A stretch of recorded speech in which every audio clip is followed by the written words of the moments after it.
आज हम एक विनायक जी की कहानी सुनेंगे। एक बार गणेश जी छोटे बालक के रूप में चिमटी में चावल और चमचे में दूध लेकर निकले। वो हर किसी से कह रहे थे कि कोई मेरी खीर बना दो, कोई मेरी खीर बना दो। वहाँ पर एक बुढ़िया माई बैठी थी। उसने कहा, ला मैं बना देती हूँ। वह छोटा सा बर्तन चढ़ाने लगी तो गणेश जी ने कहा कि दादी माँ, छोटी सी भगोनी मत चढ़ाओ, तुम्हारे घर में जो सबसे बड़ा वाला बर्तन है वही चढ़ाओ। बुढ़िया माई ने गणेश जी का मन रखने के लिए एक बड़ा बर्तन चढ़ा दिया। वह देखती रह गई कि वह जो थोड़े से चावल उस बड़े बर्तन में डाले थे वह तो पूरा भर गया। गणेश जी ने कहा, दादी माँ, मैं नहा धोकर आता हूँ, तब तक आप खीर तैयार हो करके रखो। बुढ़िया माई के पोते पोती खीर खाने के लिए रोने लगे। बुढ़िया ने कहा, गणेश जी महाराज, तेरे भोग लगाना कहकर चूल्हे में थोड़ी सी खीर डाली और कटोरी भर भर कर बच्चों को दे दी। बुढ़िया की पड़ोसन ऊपर छत से देख रही थी, तो बुढ़िया ने सोचा ये चुगली कर देगी, इसलिए एक कटोरा भरकर उसे भी पकड़ा दिया। बेटे के बहू ने भी चुपके से एक कटोरी खीर ले जाकर खाई और कटोरा चक्की के नीचे छुपा दिया। अभी गणेश जी नहाकर नहीं आए थे और बुढ़िया को भी भूख लगने लगी, तो वह एक कटोरी में खीर डालकर किवाड़ के पीछे बैठकर एक बार फिर कहा कि गणेश जी महाराज, आपके भोग लगे। यह कहकर शुरू कर दिया। तभी गणेश जी आ गए। बुढ़िया माई ने कहा, आजा रे गणेश, खीर खा ले, मैं तो तेरा ही इंतज़ार कर रही थी। तब गणेश जी ने कहा, दादी माँ, मैंने तो खीर पहले ही खा ली।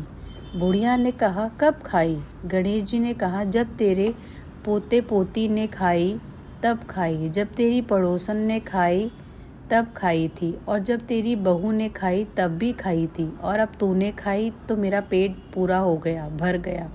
बुढ़िया ने कहा, बेटा, तेरी सारी बात सच है, लेकिन बहू बेचारी तो सुबह से काम में लग रही थी, तो फिर उसने खीर कब खाई? गणेश जी महाराज ने कहा, चक्की के नीचे देख, जूठा कटोरा पड़ा है, तूने तो मेरे भोग तो लगाया, वह तो बिना भोग के ही खा गई। बुढ़िया ने कहा, बेटा, घर की बात है, घर में ही रहने दे। अब बता, बची हुई खीर का मैं क्या करूं? गणेश जी ने कहा, नगरी को जिमा दो। बुढ़िया माई ने पूरी नगरी जिमा दी, फिर भी बर्तन खाली नहीं हुआ। अब राजा को ये बात पता चली तो राजा ने बुढ़िया को बुलाया और कहा, क्यों री बुढ़िया, ऐसा बर्तन तेरे घर पर कहाँ से आया? ऐसा बर्तन तो राजमहल में होना चाहिए। बुढ़िया ने कहा, राजा जी, इस बर्तन को आप ले लो।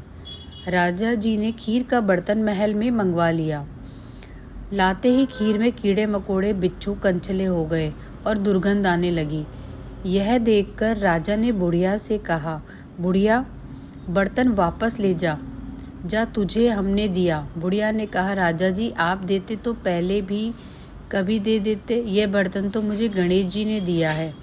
बुढ़िया ने बर्तन वापस लिया। लेते ही सुगंधित खुशबू आने लग गई और खीर खीर हो गई। घर आके बुढ़िया ने गणेश जी से कहा, बची हुई खीर का अब मैं क्या करूं? गणेश जी ने कहा, बची हुई खीर को झोपड़ी के कोने में गड्ढा खोद के गाड़ दे। उसी जगह सुबह उठकर खोदेगी तो धन के 2 चट्टे मिलेंगे। ऐसा कहकर गणेश जी अंतर्ध्यान हो गए। गणेश जी के जाते ही समय झोपड़ी के लात मारते हुए गए तो झोपड़ी की जगह पर महल हो गया। सुबह बहू ने फावड़ा लेकर पूरे घर को खोद दिया तो कुछ भी नहीं मिला। बहू ने कहा, सासू जी, थारो गणेश जी तो झूठो है। सास ने कहा, बहू, मारो गणेश झूठो तो नहीं है, ला मैं देखूं। वो सुई लेकर खोजने लगी तो टन टन करते 2 धन के चर्रे निकल आए। बहू ने कहा, सासू जी, गणेश जी तो साचो ही है। सास ने कहा, गणेश जी तो भावनाओं का भूखा है। हे गणेश जी महाराज, जैसा आपने बुढ़िया माई को दिया सबको देना। विनायक जी की कहानी कहने वाले, हुंकार भरने वाले को और आसपास के सभी सुनने वालों को